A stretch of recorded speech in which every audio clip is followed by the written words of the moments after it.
माझ्या आईला असं होतं की शनिवार रविवार आहे तर तुम्ही कुठेही काही करून ते काम शोधून आणा. उसाला खतं टाकण्याचं असेल किंवा काहीही कामं असेल ते शनिवार राईट. रविवारचं त्या चौघं भावांना कामं शोधून आणायची. त्या झगबकाट जो होता ना त्या स्टेजवरच्या त्या बायका आणि ते त्यांचं बोलणं ते डायलॉग फार अप्रूप वाटायचं.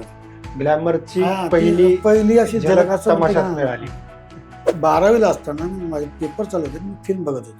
हा. पेपर चालू होते, इकडे पेपर चालू होते, पण मी संध्याकाळी एक फिल्म रोज बघायचं थिएटरला. किती अच्छा. ते थिएटर मी बघितलं नव्हतं कधी. हा. मी चाळीसगावला गेल्यापासून म्हणजे जे शहरात गेल्यापासून मी थिएटर बघायला लागलो. तो स्क्रीनची सवय. हा. मग मला तो व्हिडिओवरचे पिक्चर आवडायचे नाही. हा. हे भारी दिसतं, हा. ते मस्त वाटतं असे. तर त्याची म्हणजे डेप्थ कळायची त्या हा. स्क्रीन मोठ्या पडद्यावर काय व्हिज्युअल असतात त्या. हा. आणि ते हिरो कलाकार असं वाटतं आपल्याला काय करता येणार आहे असं.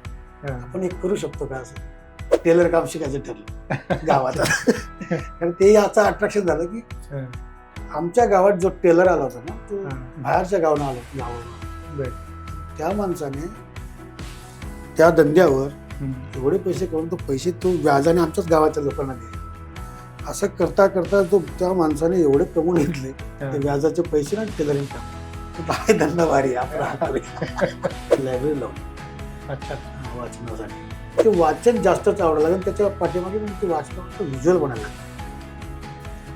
ते वेगळंच माणसं दिसायला लागली.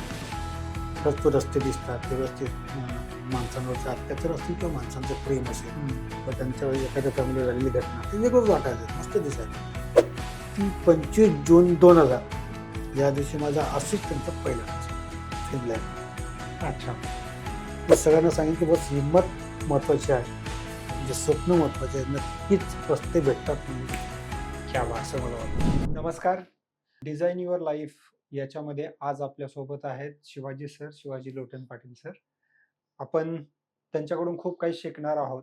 सरांची वेगळी ओळख करून देण्याची तशी गरज नाहीये, पण बरेचसे त्यांच्या व्यक्तिमत्वाचे असतील, त्यांच्या लाईफचे असतील, की ज्याच्यामधून आपण काही शिकू शकतो. अशा बऱ्याचशा गोष्टी आज आपण सरांकडून घेणार आहोत. तर स्वागत आहे तुमचं. धन्यवाद धन्यवाद. सर, पहिला प्रश्न तर हा आहे, की मला असं वाटतं, की तुमची ओळख ज्याला आपण म्हणू, की तुमचं नाव खूप मोठं झालं, तर नॅशनल अवॉर्ड्स तुम्ही घेतलेले आहेत. तर आज आपण बघितलं तर नॅशनल अवॉर्ड दिसतो, पण त्याच्या अगोदरचा तुमचा प्रवास कसा होता? किंवा तुम्हाला फिल्ममध्ये इंटरेस्ट कुठून आला? इथून आपण सुरुवात करूया सर. परत नमस्कार करतो. माझं नाव शिवाजी लोटन पाटील. माझं गाव आहे जळगाव जिल्ह्यामध्ये चाळीसगाव तालुका आहे. त्याच्यात मांदोर्णे नावाचं एक छोटंसं गाव आहे, नदी किनारी गाव आहे. माझं सगळं ऑलमोस्ट 12वी पर्यंत मी गावातच होतो. 12वी नंतर मी मुंबईला आलो. लहानपण सगळं गावात गेल्यामुळे कसं की माझे आई वडील शेतकरी. म्हणजे शेतकरी असे शेतकरी स्वतःची शेती नाही त्यांच्याकडे. तर ते सालदारकी म्हणतात आपल्याकडे. हां. एक 12 महिन्यासाठी एक माणूस सालगडी. सालगडी जो असतो हां. तसं. तसे माझे वडील माझ्या जन्माच्या आधीपासून ते मी 12वीला असेपर्यंत एकाच माणसाकडे सालदारकी करायचे, सालगडी म्हणून. आता बाकीच्या ठिकाणी कसं असतं की प्रत्येक शेतकरी वर्षाला तो माणूस बदलत, कारण त्यांच्या कामाचे त्याच्यामुळे होत असत. माझे वडील इमानदार आणि फारच कष्टाळू असल्यामुळे त्यांना तो मालक सोडतच नव्हता. अच्छा. त्यामुळे व्हायचं की तो मालक त्या गावात राहत नव्हता. ते डॉक्टर होते, महाजन हां. डॉक्टर म्हणून. हां, हां. तर मग ते आम्हाला वाटत ती आमची शेती आहे. आणि अच्छा. 4 भावंडांना वाटायचं ती आमची शेती आहे. त्यामुळे पैसे भेटतात वडिलांना एकट्या त्यांच्या कामाचे, पण पूर्ण हां. परिवार राबतोय. हां. म्हणजे शेण उचलण्यापासून ते गाई म्हशींना चारा सगळं. पाणी करण्यापर्यंत.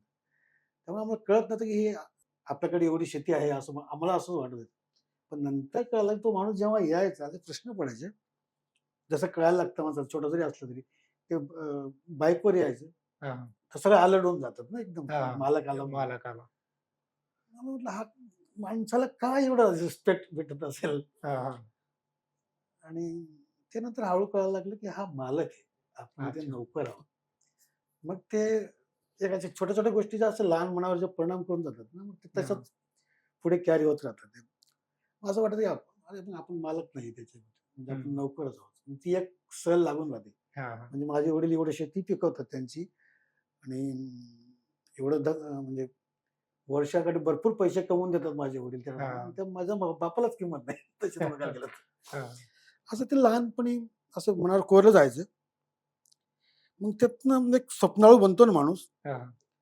आपल्याला काहीतरी केलं पाहिजे ना, असं नाव हा. मोठं होण्यासाठी असं ते वाटायचं. हा. फिल्म लाईन मध्येच येईल असेल तेव्हा काही प्रश्न नव्हता. फिक्स नव्हतं. हा, पण काहीतरी आपण मोठं केलं पाहिजे, जर हा. माझी पण इज्जत तशी वाटली पाहिजे. अच्छा. असं ते बालपण प्रश्न होते ते. तर मग असं हळूहळू करत असताना मग आम्ही 4 भावंड, वडील शेती, आई शेतकाम करायची. तर व्हायचं काय, तर मग आम्ही 4 भावंड, सगळ्यांची शिक्षण चालू व्हायची. तर या दरम्यान मी 4 भावंडांमध्ये मी एकटाच असं होते काम चुका. मला शेतीत कामच करावंसं वाटायचं नाही. आवड आवडत नव्हती. नव्हतं. पण माझ्या आईला असं होतं, की शनिवार, रविवार आहे तर तुम्ही कुठेही काही करून ते काम शोधून आणा. ऊसाला खतं टाकण्याचं असेल किंवा काहीही कामं असेल ते शनिवार, राईट. रविवारचं चौघं भावांना कामं शोधून आणायची. म्हणजे आमचा लहान तर लहान होता, तरी आम्ही त्याला घेऊनच जायचो. अर्धी मजुरी तरी भेटायची. तर माझ्या डोक्यात नेहमी तेच चालत राहायचं, की आपल्याला काय दुसरं काय करता येईल. पण परिस्थिती तशी होती, आमची अशी परिस्थिती, की कपडे जे बनवायचे आई, शाळेचा एकच ड्रेस बनवायचा. पण एका सारखे सगळ्यांचेच कपडे असायचे. हा. म्हणजे पॅन्ट, एकच शर्ट तागा आणायचा एकच तो आणि बँड पाठच वाटायची ती आमची. असं करत ते छोटे-छोटे प्रश्न निर्माण व्हायचे. मग हळू-हळू ती कशी, की आमच्या गावाकडे तमाशा येतो हा. आणि मग डिसेंबर महिन्यामध्ये असते जत्रा. जत्रा. आत्ता संपली राईट. दत्त महाराजांची जत्रा असते. तर मग ते तमाशाला जाण्याचा जो तमाशा आला आहे आणि ते गावातल्या लोकांना, म्हणजे मोठ्या माणसांच्या थ्रू आपल्याला जे हा. ऐकायला भेटतं, की आज रघुवीर खेडकरचा तमाशा आहे, हा. हळूहळूचा तमाशा आहे, हा. भिका भीमाचा तमाशा आहे. हा. हे नाव अशी कानावर पडत, हे का तिथं जातात म्हणजे तमाशा. हा. आता ते माझं गाव आणि माझ्या गावासमोर दुसरं एक गाव आहे, मध्ये नदी आहे. त्या गावात तमाशा असायचा. आमचं गाव खाली असल्यामुळे काय ते गाव वरती आहे थोडंसं. हा. तो तंबू जो असायचा, तो लाऊडस्पीकर आमच्या गावाकडे राहायचे त्याचे. हा. हा. तर ते तिकडनं मग ते आवाज जो यायचा, ते एक वेगळंच अट्रॅक्शन वाटायचं. हा. पण मुलांना कोणी घेऊन जात नाही ना ते तसं. तर मग ते ते आतनं असं असं कसं जाता येईल आपल्याला तिथे. हा. आता दिवसात आम्ही काय करायचो जत्रेमध्ये, तर दिवसात त्या रावट्या-बिवट्या बघून यायचा आम्ही पोरं. हा. ते रात्री जाता येईना तिथे. हा. असं असायचं. तर मग काकाच्या पाठीमागे लागून, वडील तर शक्यच होतं. आईला सांगू शकत नाही. माझी आई फार कडक. हा. तिला तमाशा-बिमाशा म्हणजे मग तू काय ते करणार आहे का असं. तिच्या डोक्यात तू तमाशा म्हणजे फारच वाईट लोकांचं काम आहे. माझ्या वडिलांना सुद्धा जाऊ देत नव्हते. हा. असं होतं माझ्या आईचं. पण आमच्या काकांबरोबर लागून किंवा मामा, मोठे मामा असायचे माझे. त्यांच्या पाठीमागे लागून मग हळू-हळू 4थी नंतर मला त्या एक वेळा जायला भेटलं तमाशामध्ये. अच्छा, नदीमध्ये पाणी असायचं आमच्या इथं. आजही पाणी असतं तिथे.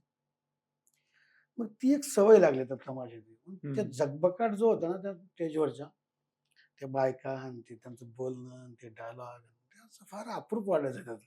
ग्लॅमरची हां, ती पहिली पहिली अशी झलक झलक असं म्हणते तमाशात ना, मिळाली. असं अप्रूप वाटायचं, की लई भारी करतात हे. लाईट हा. म्हणजे किती एवढं पूर्ण तंबू भरलेला असायचं. या लोकांचं सगळे लोक हा. त्यांच्याचकडे बघतात ना, ते हा. जास्त हे याच्याचकडे म्हणजे ते.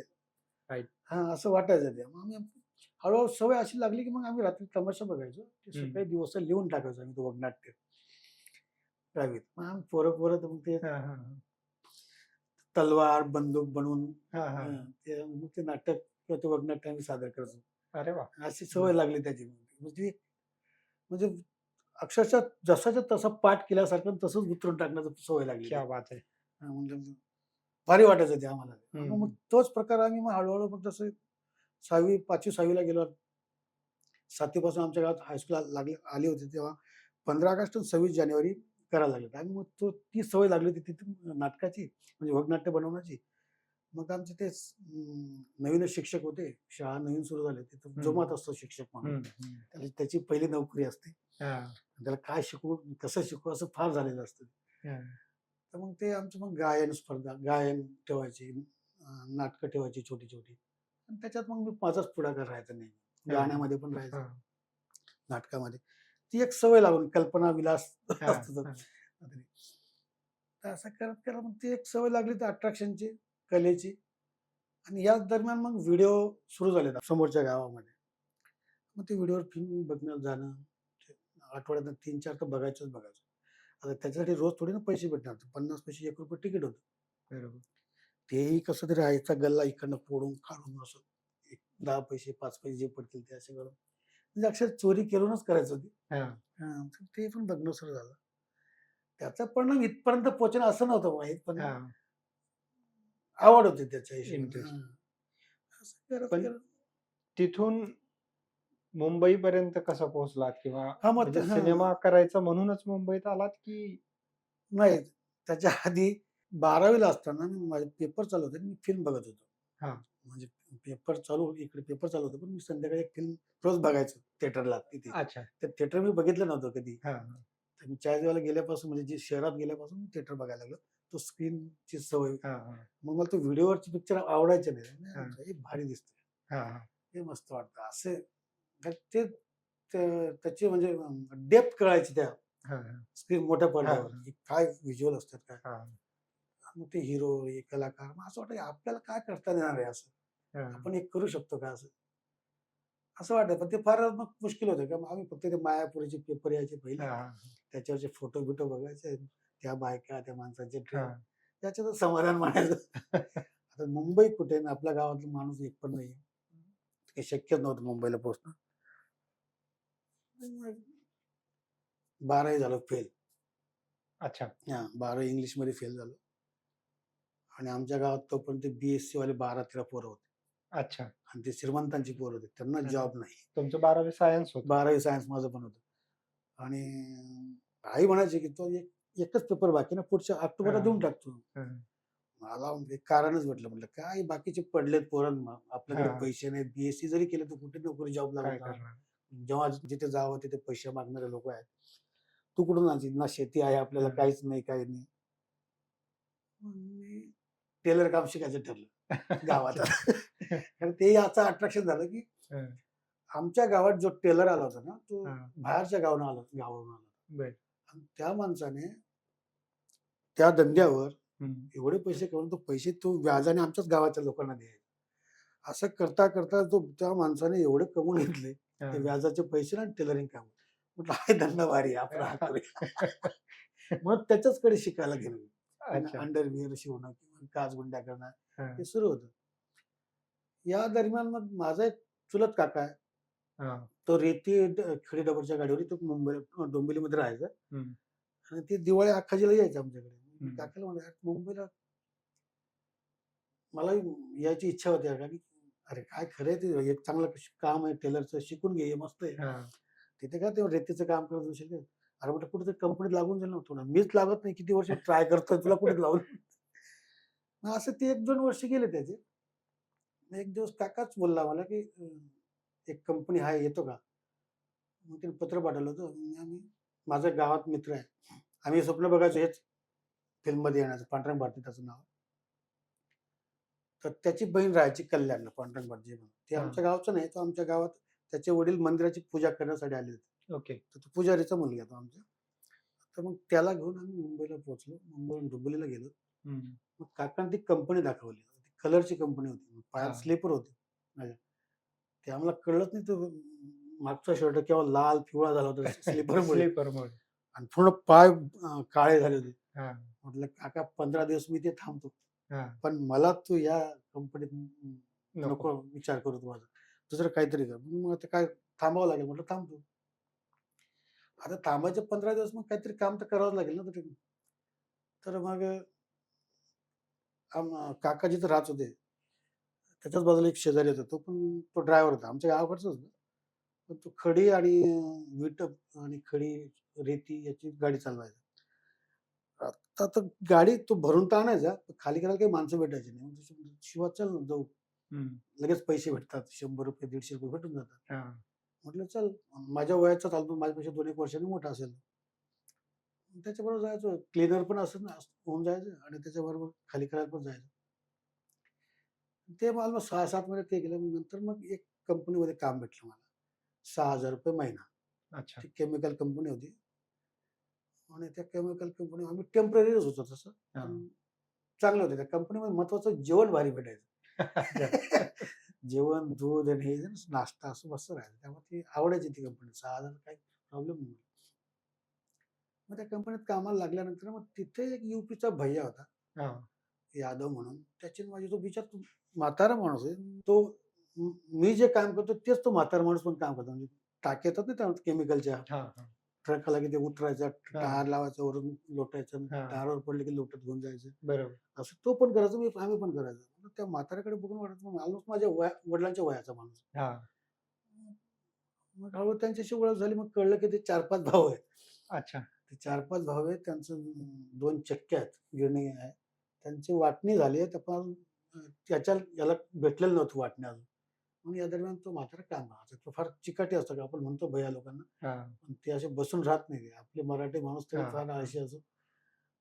त्याची चिकाटी बघून मग आपल्याला हिंमत वाढायची. मग तोच एक दिवशी बोलला की त्याच्या वाट्यावर जे दुकान भेटलं, हा. तो म्हणे, "शिवा, तू शिकला सवरलेला आहे, तर काही धंदा कर ना, हे काय करत बसणार? मग आता दुकान, अच्छा. हाँ, भाई तुम अभी गाला मिला है, हा. तो वहाँ पे कुछ कर सकता है." मग मला की मैं एक ही बिझनेस कर सकता हूँ, दूध का. हा. कारण की माझ्या गावात माझे मामा दुधाचा धंदा करायचे. अच्छा. तर ते हं. म्हटलं, ते मग गावाकडचं चांगलं दूध हा. हा. मुंबईला पोहोचवून आपण इथं विकू शकतो म्हटले. आणि इथलं दूध मी बघितलं तोपर्यंत हा. कसं हा. दूध असतं बरोबर. डोंबिवलीमध्ये, फुल पातळ. आणि म्हटलं आपलं चांगलं दूध जर इथं आणलं तर चांगला बिझनेस होऊ शकतो. मग मी काही दिवसांनी गावी गेलो तेव्हा मामाला सांगितलं. मामा म्हटलं असं असं आहे डोंबिवलीमध्ये, मस्त जागा आहे, दुकान आहे, काय जास्त भाडं नाही लागणार, आपण करूया का तो. हम्म. मामा म्हणे, मी येतो, तू जा, मी येतो, मग आपण बघू. मग मग माझे मोठे मामा आले, त्याने दुकान बघितलं, एरिया नवीनच एरिया होता तेव्हा. हा. आणि तो म्हणे, चालेल. मग मामाने मला आता गावाहून एवढं विकलं थोडी जाणार ना लगेच दूध. हा. हा. तर मामा बोलला की तुला मी इथे ऍडजस्ट करून देतो, सुरुवातीला 10-5 लिटर जे लागतं तुला, चांगल्या क्वालिटीचं दे. हम्म. मी त्याला तिकडे 40 देऊन टाकेन, हम्म. ते दूध तुला इथं चांगलं देईल तो. मग तशी सुरुवात झाली माझी दुधाची, त्या भैया बरोबरची. अच्छा. मग दुधाची डेअरी टाकली, तर ती अशी भारी चालली. हा. हा. तर दूध 6 फॅटचं दूध आमचं राहायचं, त्यामुळे मस्त गिराईक वाढले. मग माझं काम आता काय राहिलं, ती फक्त सकाळी लवकर उठायचं आणि दुधाच्या लाईनी टाकायचं. मग ते चालू झालं तर माझा छोटा मामा पण आला इथे मग हम्म. सांभाळण्यासाठी. तर माझ्याकडे एकच दिवसभर काहीच काम नाही ना मग आता. तर सकाळी 4-5 वाजता उठायचं, 8:30 पर्यंत ऑलमोस्ट 150-250 लिटर माझी लाईन टाकून होऊन जायची दुकानची. एकटे. एकटा सकाळी उठून बाप. फटाफट 2 हातात 2 किटल्या पकडले, फटाफट मारायचं. 8:30 नंतर काहीच काम नाही. हा. मग या दरम्यान तो माझा मित्र होताच. मग आमची सुरुवात, आवड तर होतीच. आता इथं सुरुवात कशी करायची म्हणून मग आता ते हळू कळतं की त्याला नाटक तरी बघूया. हा. आम्ही ते आपण पेपरमध्ये वाचतो की लोकमतमध्ये, आमच्याकडे हा. लोकमत चालतं जास्त. तर त्याच्यामध्ये होतं की शिवाजी मंदिर एक असं आहे, तिथे कलाकार उभे राहतात वगैरे. हा. हा. असं म्हणून आम्ही ते शिवाजी मंदिर गाठलं. मग ते अच्छा. अकलेचा कांदा वगैरे, मुळू फुलांचं जे नाटक होतं ते हम्म. आम्ही तिकीट काढून बघितलं. मग तिथं रेंगळत राहिलं त्या शिवाजी मंदिरच्या आजूबाजू, कोणी दिसतंय का.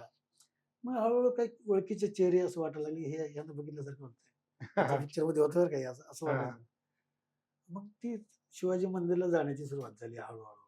आता वेळ होता माझ्याकडे, 8:30ला फ्री व्हायचं की संध्याकाळी 5:30 पर्यंत. मग एक शशांक केवले नावाचा नागपूरचा मित्र आहे आमचा, त्याच्याशी ओळख झाली असेल. तर तो घर शोधत होता.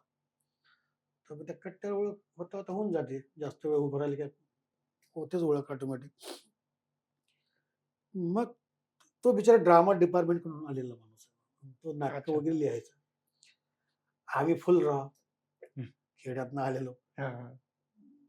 तो एकदम समज, म्हणजे बेस्ट माणूस माझ्यासाठी, की तो असं म्हणजे अपमान करून न सांगणार, म्हणजे तुला काय खेड्यात गावंडळ आहे असं असं काय काही बोलत नव्हतं. तो सांगत होते काय केलं पाहिजे. तिथं नाही करता आलं, आता इथं तरी करावं लागेल ना, तुला या बरोबर. फील्डमध्ये काही बरोबर. करायचं. म्हणून तो पहिले वाचन करायला सुरुवात करतो. हा. मग लायब्ररी लावली अच्छा. वाचनासाठी. शेबिलदाच्या समुद्र हॉलमध्ये लायब्ररी आहे. आता लायब्ररी लावली म्हटलं एक अभिमान पण असं वाटतं लायब्ररी लावली आपण. मी सुरुवात एक कट्टू जाड पुस्तक घेतलं असं. हा. कोणाचं आता आठवत नाही ते. हा. हा. मी त्याला विचारलं कुठलं तुला, तो म्हणा तुला जे आवडेल ते वाच. पण वाच. असं ठरवून काहीच वाचू नको, तुला पुस्तक जे आवडलं ते वाच. पण वाचायला सुरुवात कर. आता तिथनं पुस्तक घेऊन आम्ही कट्ट्यावर उभं राहायचो. हा. हा. हातात पुस्तक ठेवायचं. आपण बोलत नव्हतो. हा. मी फार त्या बाबतीत पहिल्यापासूनच आहे, की मला ऐकायला बरं वाटतं हा. बोलण्यापेक्षा. तर मग काही मित्र बनतातच. हे एवढं जाड पुस्तक घेऊन फिरतोय, वाचतो का? डोक्यात जातोय का यार?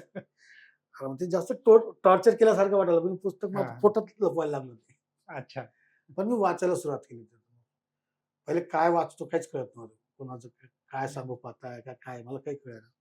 मग हळू लेखक कळायला लागले. अच्छा. हां, मग पु. ल. देशपांडे काय सांगू पाहताय, ओके. द.मा. हां, हां. बिराजदारांचं हां. काय म्हणणं आहे, नेवाडे काय सांगू पाहताय. म्हणजे रायटरची कॅटेगरी कळायला लागली, हां, की हा हां. कुठल्या टाईपचा, हा कुठल्या टाईपचा, हा कशावर जास्त लिहितो, हा बरोबर. कोणाला जास्त प्राधान्य देतो. हां. कोणी सामाजिक, कोणी वरच्या लेव्हलचे, जातीवादीवर किंवा याच्यावर सगळं ते आता कळायला लागलं होतं. हं. आणि ते वाचताना मग मला असं जाणवायला लागलं, की अरे हे तर मी ऑलरेडी गावातनच बघून आलेलो आहे. आणि अनुभवलंय. अनुभवलं तर आहेच, पण आता ते पुस्तकात पण आहे असं हे मला पहिल्यांदा कळलं, की असं हां, हां. पुस्तकात पण असं व्यवस्थित लिहिलेलं आहे. हं. शब्दांच्या माध्यमातून. मग ते वाचन जास्तच आवडायला लागलं आणि त्याच्या पाठीमागे मग ते वाचता व्हिज्युअल बनायला लागलं. हं. की वेगळंच माणसं दिसायला लागली. वेगळंच तो रस्ते दिसतात, वेगळंच ते माणसांवरचे अत्याचार असतील किंवा माणसांचं प्रेम असेल हं. किंवा त्यांच्या एखाद्या फॅमिलीवर झालेली घटना, ते वेगळंच वाटायचं, मस्त दिसायचं. तुम्ही जसं आत्ता म्हणालात, की ते व्हिज्युअल्स दिसायला लागले. तर हे व्हिज्युअल दिसणं किंवा म्हणजे एक आम्ही पर्सनॅलिटी एनालिसिस करताना त्या कॅटेगरीज आहेत म्हणतो. तर हे तुम्हाला सिनेमाबद्दल माहिती होती, की हे व्हिज्युअलायझेशन करतात, स्टोरी बोर्ड असतो वगैरे, की त्यावेळेस नाही त्यावेळेस काहीच माहीत नव्हतं. असं काहीच काही माहीत हां, नव्हतं, पण फिल्म एवढ्या बघून झाल्या होत्यात माझ्या. की हां, व्हिज्युअलायझेशन त्याच्यामुळे तयार हां, व्हायला लागलं. पण हां, त्याच्यामुळे ऑटोमॅटिक मग ते कादंबरी वाचताना तयार व्हायला लागली. Okay, okay. कारण फिल्म ही काल्पनिक गोष्टच राहते ना शेवटी. त्यांनी पण एक लिहूनच ठेवलेलं. राइट. पण मला वाचताना ते चित्र दिसायला लागले. म्हटलं यार बेस्ट आहे म्हणजे गुड. पण त्याच्यामुळे नॉलेज पण वाढलं. हां. पुस्तकं एवढी वाचन एवढं झालं बरोबर. आणि त्या थोडा कॉन्फिडन्स येतो माणसाला जगण्याचा पण, आपण हं. काय करू शकतो. असं मग या दरम्यान ज्युनियर आर्टिस्ट म्हणून काम करायची संधी भेटायला लागली. एकांकिका स्पर्धा ज्यामध्ये नाट्य दर्पणचं त्यावेळेस ॲक्टर म्हणून करत होता. छोटे-छोटे रोल आम्ही ॲक्टर म्हणून पण करायचो. हे चालू असताना झालं की या दरम्यान माझं लग्न पण झालं इकडे. अच्छा. कारण पैसे कमवत होतो हां. आणि घरच्यांना वाटलं हा थोडासा सेट आहे तर मग फायनान्शियली तुम्ही बऱ्यापैकी हां, सेट मग झालेले. तर या दरम्यान व्यवस्थित होतं मग. हां. म्हणजे मी चाळीमध्ये घर पण घेतलं त्या दरम्यान. अच्छा, हां, पागडी सिस्टममध्ये. अच्छा. आता घर घेतलं तर आईला वाटलं की आता लग्न करून टाकू म्हणजे याच्यावर. हं. तिकडे तिकडच्या पोरींच्या नादी लागण्याच्या पहिले. म्हणून त्यांनी माझं ते लग्न लावून पोरगी शोधली लग्न लावून दिलं. माझं 23व्या वर्षी लग्न झालं वयाच्या. अच्छा. हां, तर मग लग्न झालं. बायको आली. सेट झालं होतं, व्यवस्थित होतं. या दरम्यान असं वाटतं ना, की माणसाला की चला आपण आहोत तर मग गावाकडे पण भाऊ आहे माझा. हां, हां. लहाना भाऊ मी इकडे घेऊन आलो. त्याला अच्छा. इथे कंपनीत कामाला हां, लावलं. हां, माझ्यापेक्षा जो लहान आहे, हां, तो गावात थांबला. मग मोठा भाऊ हा शुगर फॅक्टरीमध्ये होता. हां. तेव्हा तो त्याचा सेट झाला होता. मग हा जो गावात आहे त्याला म्हटलं याला सेट काहीतरी करावं. हं, तर मग उसाचा ट्रक घेतला. कारण हं, सीझन असतं आमच्याकडे उसाचं ते 4-5 महिने. मग त्याचा ट्रक घेतला मी. हं. म्हटलं, "तू हा चालव, तू पण थोडंसं पुढे आपण सेटल होऊ. एकची 2 होऊ शकते." हां, मी करायला गेलो, काय झालं उलटंच. हां. त्या भावाने काही लक्ष दिलं नाही तिकडे. ते अच्छा. ट्रकचा एक ॲक्सिडेंट झाला. ती ट्रक काढून दुसरी परत घेतली. त्याच्यामध्ये काय झालं, की अ, डुबायला सुरुवात झाली. म्हणजे मी असं काही लोन घेणं सुरू झालं. हां, अ, व्याजाच्या भिशा ज्या लावल्या होत्या, भिशी नावाचा हां. प्रकार असतो. बरोबर, त्या बरोबर. उचलून घेतल्या होत्या. मग त्याचे पैसे कसे फेडायचे? आता सगळं ते विस्कळीत व्हायला लागलं होतं. हळू मग अशी स्टेज आली होती, की बऱ्यापैकी कर्ज झालं माझ्यावर. ऑलमोस्ट त्यावेळी 2-2.5 लाख रुपये जे 3% माझ्यावर व्याजाचे पैसे होते. व्याजाने पैसे. ते फेडायचे का असा प्रश्न होता. आणि मी त्या बिशा भरण्याच्या चक्करमध्ये काय व्हायचं मामाचे पैसे थांबून जायचे दुधाचे. हां, मामाही मामाही ते 4 भाऊ त्यांनाही हां. हे व्हायला लागलं. मग तेच मला सांगतो, "कर काहीतरी डोकं लाव हे नाही तर असं थोडी चालणार आहे. आमची उधारी बाकी आम्हालाही ते लोकांना गावात पैसे द्यावे लागतात." बरोबर. तोपर्यंत प्रॉपर माझ्या गावातनंच दूध द्यायला लागलं होतं. हां. फारच विचित्र व्हायला लागलं ते. शेवटी त्या ट्रका विकल्या. मामाचं कर्ज होतं. मामाला म्हटलं, "बघ दुधाची लाईन आहे माझी 2-250 लिटर." तेव्हा ते हं. ₹1000 गिऱ्हाईक जायचे. हां. त्याला म्हटलं, "तू यायच्या म्हणजे मग तुझे पैसे जेवढे होते तेवढे लाईन तूच घे. मी बघतो म्हटलं दुसरा धंदा काहीतरी." मग माझं फिल्म लाईनमधून मी थोडा आउट झालो. ऑलमोस्ट हा 2-2.5-3 वर्ष. फिल्म लाईन म्हटलं आता काही आपलं नाही. इथे ओके या दरम्यान काही 2 लहान मुलं पण झाली होती. अच्छा आता पहिले त्यांच्याकडे बघणं गरजेचं होतं. आणि बाहेरचा जो व्याजाचे पैसे असतात ना, लोकं खतरनाक असतात. केव्हा हम्म, तुमची इज्जत येऊन काढतील असं हो आहे. माझं लक फक्त एवढं चांगलं होतं, की माझे सगळे पैसे जे होते ते मित्रांचे होते. हा हा आणि त्यातले जे नातेवाईक आपले सोयरे जे असतात तेच खतरनाक जास्त असतात. मी हो पहिले त्यांचे फेड केले, मित्रांचे ठेवले. आणि मामाचे पैसे दुधाची लाईन मामाला पूर्ण देऊन टाकली. "बाबा तुझं ते हम्म, सांभाळ." फुल खाली झालो. हा हा फक्त नशीब एक तिथे घर होतं माझ्याकडे चाळीतलं. हा हा मग आता करायचं काय? बायको आणि मी रात्री असं बसायचो. आता काय करायचं? मग बायकोला म्हटलं, "मग एक काम करूया आता. तू इथे जागा आहे काय? आपण चाळ इथे तू एक थोडंसं कांदा बटाटे विक. मी एक ठेला घेतो. आपण हा ही सध्या जॉब जरी करायचं म्हटलं तर महिन्याभराने पैसे येतील ना." हा म्हटलं आता तुरंत इन्स्टंट पाहिजे पाहिजे आपल्याला, हा इन्स्टंट पाहिजे, की रोज संध्याकाळी खाता आलं पाहिजे. मग आता ते बाकीचं ते भांडवल उभं करण्यासाठी करायचं काय? तर मग पैसे तर काहीच नाहीत. ऑलमोस्ट माझे त्या दरम्यान 2,500-3,000 फक्त होतं माझ्याकडे. तर आमचे काका आहेत म्हणजे माझ्या आईचे अ, मावशीच्या मुलीचे मिस्टर. हा म्हणजे माझ्या आईचे मावस बहिणीचे मिस्टर. ते उल्हासनगरला राहायचे ते. हायस्कूलमध्ये टीचर होते. हम्म, ते असेच एक दिवस आले. तर त्यांच्याकडनं मग त्यांनी मला ₹10,000 दिले. ते 10 घेतले. ठेला घेतला एक मस्त चहाचा. वाशीवरनं माल भरायला सुरुवात झाली. मग तो धंदा सुरू झाला माझा. मग मी बायकोला तिथे बसून द्यायचो त्या गल्लीमध्ये. हा हा आणि ती शाळेत मुलांना सोडून आली, की मग तो धंदा दुकान करायचा. सकाळची शाळा राहायची. 12 वाजता त्याला घ्यायला जायचं. तो पण जेवढं चालेल तेवढं. बाकी बंद करून मुलांना घेऊन यायचं. आणि मी सकाळी उठून मग स्टेशनला गाडी लावायचो, डोंबिवली स्टेशनला, मेन हम्म, रोडवर. असा धंदा व्यवस्थित सुरू झाला. मग त्याच्यामुळे झालं, की व्यवस्थित घर सुरू झालं माझं. फक्त एकच होतं, की रोज रात्री झोप लागेना. हा हा आता रात्रभर आपण त्या त्या नवीनच स्टार मूव्ही नावाचं त्याला इंग्लिश सुरू होतं. हा चॅनल आलं होतं ते. तर रात्रभर ते आवाज बंद करून परत बाकी झोपू दे, पण ते आवाज बंद करून ते असं इंग्लिश आपल्याला जास्त कळत नाही यांची म्हटलं. मग ते व्हिज्युअल तर बघू. हा रात्रभर बघत बसायचं. बायकोला वाटायचं, "अरे तू किती वेळ बघणार ना, झोपावं सकाळी हा उठून परत जायचं." अरे म्हटलं, "झोप लागेल तर झोपेन ना हा मी. लागतच नाही तुला." असं करत आणि ही जी आवड होती फिल्म लाईनमध्ये येण्याची, ती फारच अशी धूसर दिसायला लागत होती हळू-हळू. हा हा काही समजत नाही काय करावं. याच मला असं 2 एक वर्ष झाले असतील. माझा एक मित्र आहे आमच्या तिथला कट्ट्यावरचा म्हणजे अशोक कुलकर्णी नाव आहे त्याचं. ओके डोंबिवलीमध्ये राहतो. त्याला माझी सगळी परिस्थिती माहिती हा आहे. माझ्यासाठी ते एक चांगलं होतं, की काय म्हणतात म्हणजे मुलं आजारी पडली, की त्याची बायको डॉक्टर असल्यामुळे ते फ्रीमध्ये होतं. हा बायको आजारी पडली तरी ते पण फ्रीमध्ये होतं. हा मग तो मित्र यायचा, तो त्याच्या सासू-सासऱ्यांचे कांदे, बटाटे, लसूण त्याच्या हम्म, घरचे तो माझ्याकडे लांबून म्हणजे तो एम-आय-डी-सीमध्ये राहून माझ्याकडे येऊन ते घेऊन जायचं, की जेणेकरून तुझा बिझनेस व्हावा बाबा. बिझनेस हा मग ती एक मदत करणार. हा पण तो कंटिन्यू फिल्म लाईनमध्ये होताच तो. तो बरोबर तो करत राहिला. पण तो आला, की आम्ही बराच वेळ गप्पा मारायचो, काय चाललं तिकडे, काय चाललंय? मग तिथलं जाणवायचं त्याला, की म्हणजे खरंच मला हे बटाटे डोक्यात घुसायला लागले, अति व्हायला लागलं हा म्हटलं हा ते. तो तो एक दिवस बोलला, की माझा एक मित्र आहे त्याची सीरियल सुरू होती.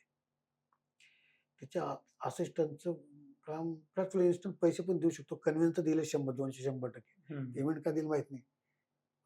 जर करायचं असं म्हटलं, चालेल यार म्हटलं. तर आता बायको सेट झाली म्हटलं, बायको हा सांभाळते ते. मग ती 25 जून 2000 या दिवशी माझा असिस्टंटचा पहिला दिवस होता फिल्म लाईनमध्ये. अच्छा आणि काय होतं ते म्हणजे ती सीरियल होती. सिरियल एक होती तारा नावाचं चॅनल आलं होतं बघा मागे. बर तारा नावाचं हा एक हा चॅनल होतं. हा त्या चॅनलवर ते सीरियल होती. तेव्हा जो डायरेक्टर होता, तो अशोकचा मित्र असल्यामुळे काही त्याला वाटलं हा भरपूर शिकून आलेला आहे. म्हणजे अच्छा कुठेतरी काम केलं असेल. हा मी काहीच काम केलेलं नव्हतं बरोबर असिस्टंट म्हणून. हा हा तिने सरळ स्क्रिप्ट दिली. 5 एपिसोड होते. त्याची प्रॉपर्टी कार्ड, हा काय-काय लागणार आहे ते बघ नव्हतं. बेसिक होतं माहिती. बुके हा शब्द माझ्या कानावर गेलेला नव्हता. गावापासून इथपर्यंत. बुकेचे काही हा संबंध नाही. चाकूला हम्म, चाकू इंग्लिशमध्ये हा नाही. हे 2 शब्द ते घडी आता त्याला विचारायला जायचं डायरेक्टर, "सर हे ते- काय?" तो कानाखाली आवाज काढायला लागला. तो असिस्टंट गेला. तुला हे साधी हे माहीत नाही. हा, मी म्हटलं, तर विचारावं कोणाला, ते ठेवलं. एक असिस्टंट पोरगी आली, हा, ती इंग्लिश मिडियमची, हा, MA BA झालेली ती पोरगी.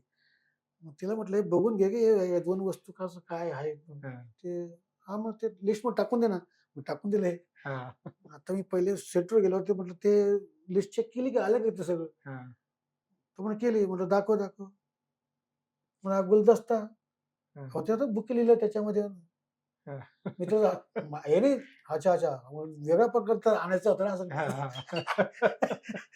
अच्छा, अशी सुरुवात माझी ती झाली. मग त्या माणसाकडे मी 2000 ते 2003 पर्यंत त्याच्याकडे 3 वर्ष. 3 वर्ष लगातार असिस्टंटमध्ये होतो. त्या माणसाच्या त्यावेळेस 3 सीरियल चालायच्या. हम्म, ॲट द टाईम 3 चालायचे त्याच्यावर. एक वेळ माझ्यावर सोपून द्यायचा. रात्री शूट करायचो, मी एडिटला पण जायचो. वा. तो माणूस त्याचं एक ठरलेल्या टाईमचं संध्याकाळी बरोबर त्याची घंटी हा, वाजायची. हा, तो काही यायचा नाही. मग मला सकाळी ते एपिसोड एडिट करून चॅनलला सबमिट पण करायचं राहायचं. त्याचे करेक्शन आले की ते पण करून लगेच स्वतःच. पाठवायचं आणि सेटवर पण पोहोचायचं. माझी अशी हालत व्हायची, शूट शक्यतो मडला घालायचं. हम्म, मडून पॅकअप जर झालं 10, 10:30, 11 वाजता, मी 1 वाजता, 1:30 वाजता शेवटची गाडी 1ची पकडून मी 2 वाजता घरी पोहोचायचो. कधी-कधी मी डायरेक्ट कर्जत, कधी अंबरनाथ असं झोपून जायचं, चाललं जायचं. तिकडनं उठून बाप. परत मडला पोहोचायचं. परत वापस. असं ते लगातार 3 वर्ष असं चाललं ते. पण या 3 वर्षात जे शिकायला भेटलं, पहिलं माझं वाचन, हा, दुसरं या 3 वर्षामध्ये ऑन फ्लोर आणि हम्म, एडिट टेबलवर. मग मला ते कळायला लागलं, ते म्हणजे मी तर आता डायरेक्टरला सांगायला लागलो, की हे चुकीचं हे करताय म्हणून. हे आहे. हां, हे चुकीचं होतं, हे लागत नाही, हे लागणार नाही. हा, हा, हा कट चुकीचा आहे. इथे त्याचं लूक बरोबर नाही. ट्रॉली राईट लिफ्ट हा, जायला हा, पाहिजे. असं मलाच ते जाणवायला लागलं. ते हा. मग तो जास्त भरोसा करायला लागला. "ओके, तू कर." आणखीन. हा, मी वकडलं तर तू हे केलं, तू हे केलं. असं म्हणून ती सवय लागली. ऑलमोस्ट किती 3,000 एपिसोड आम्ही त्या माणसाबरोबर काम केलं. ग्रेट. 3,000 एपिसोड. खूप मोठी गोष्ट म्हणजे आहे ही मग सुद्धा. अशी सवय झाली, की मग मला त्याचा कंटाळा यायला लागला. ते म्हटलं, "हे बस." सिरियल. हां. तर ते एवढं फास्ट काम करायचं, कुठल्या ॲक्टरचं त्याला परफॉर्म करायला वेळ देता येत नाही. हा, टाईम टेबलचा दिवसाला 1.5 एपिसोड छापला पाहिजे. हे सगळ्या गोष्टी यायच्या. म्हटलं यार मरतं ते. एडिटला बसायचं ना, मला वाटायचं की यार ही रिएक्शन भेटली असती, का नाही काढली आपण तुम्ही? हा, या वाक्यावर याची अशी रिएक्शन पाहिजे होती. हा, ते शूट ऑन बरोबर. फ्लोअर हा, आणि टेबलवर एडिट करताना ते जाणवतं. हा, चुका फार पटापट लक्षात येतात. मग मी ते सोडलं. मग मी याची कारणं विचारत होतो. मग तो ॲक्टर म्हणायचा वेळ देत नाही तर कसं देणार ना आपण? हम्म, फिल्मला कसा वेळ भेटतो? त्याने एक व्यवस्थित पहिले स्क्रिप्ट दिलेली असते. काही अडलं ते एक वर्कशॉप होतं त्यांचं. असं सगळं ते हो, बरोबर. इथं कुठं आहे? इथं पाठांतर करा आणि बोला, पाठांतर करा आणि बोला. हो, मग मला तो आला कंटाळा. मला हे काही आपल्या कामाचं नाही. बरं. मग मी ते 2003 ला सोडलं. आणि मग एक अनिल गांधी नावाचे एडिटर होते. त्यांनी एक जय महाराष्ट्र नावाची फिल्म सुरू केली. मग मला फिल्मसाठी म्हटलं चला मोका आहे बघूया. हम्म, असिस्टंट म्हणून गेलं तर मग ते 16 वर शूट करायचं. मग ती एक प्रोसेस नवीन फिल्मची. हा, 16 ची, 35 ची, सुपर 16 ची, हे कॅमेरे बघायला भेटले त्यात लेन्सेस. तो एक अनुभव घेतला. लॅब काय राहते, बरोबर. निगेटिव्ह कटिंग कसं असतं, हे सगळं तो करत मग त्यानंतर मी किती 3 फिल्म केल्या. जय महाराष्ट्र, महेश देशपांडे ज्याने जो दामिनी करायचा तो महेश, त्यांनी हम्म, एक फिल्म केली होती. तर त्याने फिल्मचा अनुभव नव्हता म्हणून मी त्याला गेलो होतो. झुळूक नावाची फिल्म होती. हां, झुळूक नावाची एक फिल्म केली आणि दीपक नायडूची एक अरेच्चा कमाल, आयलारे नावाची. या 3 फिल्म केल्या. सगळी प्रोसेस कळून गेली मला. हा, मी या दरम्यान वाचन पण सगळं चालू होतं. हम्म. तर मी आनंद सामंत यांची कादंबरी होती, त्याच्यावर मी स्क्रीनप्ले बनवून ठेवला होता. आनंद. सामंत, बर. KFI नावाची कादंबरी आहे. हा, मग ही फिल्म सोडली. घरी बसलो होतो. मग बस झालं फिल्मचं आपण इंडिपेंडंट करूया. आता इंडिपेंडंट करायचं म्हटल्यावर आपलं थोबडं दिसतं की आपण डायरेक्टर वाटत नाही. समोरचा माणूस तुझ्यावर का भरोसा करेल? हा, लय विचित्र म्हटलं, हे जास्त अवघड आलं. मग परत असं 1-1.5 वर्ष थांबल्यानंतर वाटायला लागलं नाही परत असिस्टंट करावंच लागेल. नाही तर परत घरचे प्रॉब्लेम होईल. हम्म, पण लकीली असं झालं की ते आमचा एक मित्र आहे अशोक समर्थ, हम्म, तो पुण्याची एक फिल्म करत होता. तर तिथे जो डायरेक्टर होता तो सिरियलवाला होता. त्याला फिल्मचं नॉलेज नाही. अच्छा. तर त्या अशोक समर्थचं म्हणणं होतं की माझा एक मित्र आहे शिवाजी लोटन पाटील, हम्म, त्याने फिल्म केलं आहे, त्याला फिल्मचं सगळं नॉलेज आहे, तू त्याला असिस्टंट म्हणून ठेव. ओके. त्या माणसानं मला बघितलं नाही, काय नाही, काय नाही. तिने म्हणे ते असं कानावरचा माणूसच नको पाहिजे. चल भेटशील तेव्हा कळेल तो काना खालचा आहे, काना करेक्ट. वरचा आहे. वरचा. हे त्यानं धुडकं लावलं अशोकला. आणि अशोक मेन हिरो. अशोकचा प्रोड्युसर अशोक. हां. तर आता अशोकला काही भरोसा पटेना त्याच्यावर, की हा करेल हां. की नाही म्हणून. त्यांची वेगळी गोष्ट होती ती. त्याच्यात तेजस्विनी पंडित आणि अशोक समोर ती हिरो हिरोईन. मी असंच घरी झोपलो होतो रात्री असं दुपारी 1-1:30 वाजता 2 वाजता त्याचा फोन आला. नाही, त्याने प्रोड्युसरला भेटला. हं. प्रोड्युसर सांगितलं, "सर म्हणे मी यांना याला मी एक असिस्टंट म्हणून घेतोय. त्याने फिल्म केलंय. याने हां. फिल्म केलेलं नाही. याने सीरियल केलेलं आहे. हां. त्याने फिल्म केल्या, सीरियल तर त्याने भरपूरच केल्या असिस्टंटमध्ये. पण फिल्मचं नॉलेज वेगळं असतं म्हणे. हां. मी त्याला घ्यायला सांगितलं, हा त्याचे जुनेच असिस्टंट वापरतो. आता काय माहिती लॅब काय राहते, बरोबर. ती प्रोसेस कशी असते. मग मग ते बोलले, की त्याने जर सीरियल केले तर त्याला कशाला देता म्हणे तुम्ही फिल्म? ज्याने फिल्म केलं त्या माणसाला फिल्म डायरेक्शन करायला द्यायला पाहिजे ना म्हणे. अरे वाह! तुम्ही त्याला कशाला देता? हां, तर हां. शिवाजीला बोलवून घ्या. त्याला द्या पिक्चर. अशोक झाला खुश. त्याला आता आपला हात भारी गोष्ट झाली इथं. मग त्याने मला फोन करतो, जसा आहे तसा ये. मला म्हटलं पैसेच नाही. अरे जनरलचं तिकीट काढ तू, ट्रेनचं पोहोच. चांगले कपडे घालून ये. म्हणजे पुण्या कल्याणवरून पुण्याला पुण्याला. जायला एवढे सुद्धा हां, पैसे नव्हते. कपडे नाही चांगले. तर तू ये, मी आपण इथे एखादा ड्रेस घेऊ. रात्री प्रोड्युसर बरोबर मीटिंग संध्याकाळी 8:30 वाजता. मी गेलो. आम्ही एका दुकानावर गेलो, चांगलं पॅन्ट शर्ट घेतला. हां. रात्री त्या हॉटेलवर आली प्रोड्युसर. ओळख झाली. आणि ती वेगळी गोष्ट होती ती. हं. राज काजे नावाचे रायटर लिखाण काम करत होते. ते मग ते झालं. ओके, कूल, लवकरात लवकर करा. प्रोड्युसर कसं, की प्रोड्युसरला एक मूड राहतो ना करण्याचा, त्या दरम्यान झालं पाहिजे गोष्ट. हां. नाहीतर तुमच्या आतले जर भांडण आणि याच्यातच गेलं, मग तुम्हाला यार हे लोक डुबवतील मला म्हणता हां. बॅकआउट होतो. तर पहिले म्हटलं अशोक हे थोडंसं गरम आहे, पटापट आपण हे केलं पाहिजे. हं. मग त्याचा अशोकचा ती स्टोरी ऐकवली मला. आता ती स्टोरी मला पहिला चित्रपट डायरेक्ट करायचा. हां. आणि ती स्टोरी अशी बेकार स्टोरी. म्हटलं काय हे काय करायचं. अच्छा, खेड्या गावात एकदम गरीब फॅमिली, म्हणजे हां, हां, खालच्या हां. जातीतली हिरोईन आहे. हां. आणि ती आहे तेजस्विनी पंडित, घाऱ्या डोळ्याची, गोरी गोमटी एकदम. म्हटलं हे कसं शक्य आहे? हां. काय समजेना काय करा म्हटलं. फिल्म भेटते म्हणून काही बायोडाटा तर लागेल आपल्याला पुढे जाऊन खरं. हां. दाखवायला. आपली कितीही इच्छा वाईट असली तरी करावं तर लागेलच, पर्याय नाही हो. असं. म्हणून म्हटलं चला करूया, काय पर्याय आता नाहीच आपलं. मला काम येते दाखवण्यासाठी तर पाहिजे हां. फिल्ममध्ये. पण ते झालं असं, की लकीली माझ्याच फायद्याचं असं ठरलं, की तो रायटर काही वेळेवर देईना. हं. रायटरला पैसे दिले गेले होते. त्याच्या घरात काहीतरी प्रॉब्लेम सुरू झाले. त्यामुळे तो बिचारा काही वेळेवर देईना. झाले याला 1.25 महिना. हं. 1.25 महिना थांबणं म्हणजे अति झालं म्हटलंय. म्हटलं अशोकला म्हटलं, हे मला नाही वाटत आम्हाला लवकर देईल. हां, हां. ते आनंद सामंत कादंबरी जी आहे, K5 स्क्रीन प्ले रेडी आहे. हां. फक्त डायलॉग लिखाण काम करायचं आणि फटक्यात सुरू होऊ शकतो म्हटलं. हे जर प्रोड्युसरला सांगितलं तर बरं होईल. अच्छा. मग बोलला अशोक. त्यात असं म्हणतोय शिवाजी, की ते आम्ही दोघं भेटायला गेलो. म्हटलं साहेब असं होतं, की ते फार लेट होतंय, मजा नाही राहणार. हं. म्हटलं मग माझ्याकडे रेडी आहे स्क्रिप्ट. मला त्याच गोष्टीपेक्षा ही गोष्ट जास्त आवडते. तुम्ही पैसे लावतायत म्हटलं तर, आणि अशोक आणि तेजस्विनी काम करतायत. ते हं. चांगल्या ॲक्टरला चांगली स्क्रिप्ट देणं गरजेचं आहे म्हटलं. हां. ही भारी स्क्रिप्ट आहे. माझा फुल कॉन्फिडन्स आहे, ही फिल्म मस्त झालेल म्हटलं. मग करा ना म्हणे, मग ते त्यांना माणसाला करा. मग लवकर सुरू करा. करा. तुम्ही अशी वेळ कशाला वाया घालवला? 1.25 महिना भेटून दीड महिना झाला म्हणे, आपण तुम्ही काहीच केलं नाही अजून. म्हटलं हे करूया का? हां, करा, करा, करा. मग असं आम्ही ठरलं, की आता बस आता याला बनवू व्यवस्थित. मग नितीन दीक्षित नावाचा माझा मित्र आहे. आम्ही ई-टीव्ही आम्ही एकत्रच काम करतो तेव्हा आहे, ओळखत असेल. त्याला बोलावलं. म्हटलं याचा स्क्रीन प्ले आहे. तर फटाफट डायलॉग बघ काय. मग त्याच्या राईट्स घेतल्या. हिंदी, मराठी सगळं. आणि ती पहिली फिल्म केली आफ्टर बाय लँग्वेज. आणि ती फिल्म त्या वर्षामध्ये जोगवा, धुडगूस आणि हां. वावटळ या 3च बेस्ट फिल्म चालायच्या. ग्रेट. मला स्वतः माझ्यावर कॉन्फिडन्स येईना, की मी अशी फिल्म करू शकतो, असं मलाच विश्वास नव्हता. विश्वास नव्हता त्या गोष्टीवर. आणि ती लोकांना फार आवडली. ती फिल्म पुण्यामध्ये 25 आठवडे चालले होते. वाह! क्या बात है. ती पहिली फिल्म. पहिल्याच ह्याला एवढं चांगलं यश मिळालं. एवढं. मग ती फिल्म बघूनच आता या दरम्यान काय झालं, अजून ते फिल्म बघण्याच्या पहिल्या माझ्या आयुष्यात बऱ्याच घटना घडल्या. अच्छा. म्हणजे फिल्मची सुरुवात झाली, हां. फिल्मचं एक शेड्यूल संपवलं आम्ही. त्याच्या आधी आमच्या घरात पण काही घटना घडल्या होत्या, की गावाकडे तर आमचा एका चुलत्याचा मारामारी भांडणावरून आमचा लहाना चुलता, हां. लहाना चुलता दुसऱ्या चुलत्याच्या मुलानं फावडा टाकला, ते जागेवरच वारले. अरे बाप! तर फिल्म सुरू होण्याच्या आधी.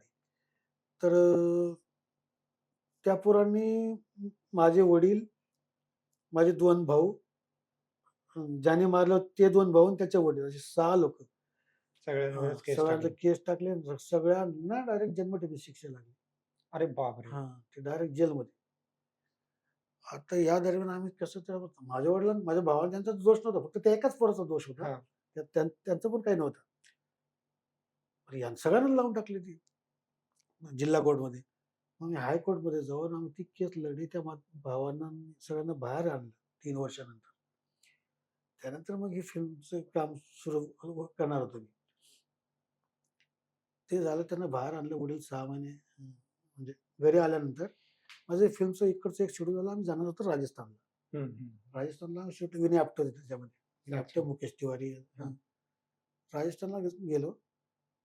अ, उद्या शूटिंग आहे म्हणून आम्ही रेकी करतो संध्याकाळी 7:30 वाजता. आणि माझी हं. बायका, पोरं, वडील आता गावी आले होते, आजारी होते थोडेसे, म्हणून त्यांना गावी होते ते. मी तिथे पोहोचलो. उद्या माझा शूट आहे. संध्याकाळी 7:30 वाजता कळलं, की माझे वडील वारले तिकडे. अरे! आता मी होतो राजस्थानला. हां. आता राजस्थानवरून मला काहीच सुचत नाही. म्हणजे मी आता फिल्म सोडून घरी जायचंय, तोपर्यंत पोहोचेन, तोपर्यंत वडील भेटणार पण नाही. हं. राजस्थानवरून चाळीसगाव पोहोचेपर्यंत. हे सगळ्या युनिटमध्ये कळलं. तर मग आपले प्रोड्युसर बोलले, की तुम्ही एक काम करा, फ्लाईटचं तिकीट घ्या. पण फ्लाईट जरी केली तर डायरेक्ट मुंबईला जावं लागेल. तिथून मला परत तिथून परत परत वेळच नाशिकला. आहे ना म्हटलं. असं म्हणजे इकडे वडील आणि इकडे मला फिल्म, माझी पहिली फिल्म आहे. मला पण हं. जीव लावून करत होतो मी फिल्म. म्हणजे कसं, म्हणजे लालची एक एक लालच हे झालं होतं आणि एक वडिलांना पोचायला जाणं गरजेचं आहे, कर्तव्य म्हणून. मला काही समजेना काय करावं. त्या दरम्यान मोठ्या मामाला फोन केला.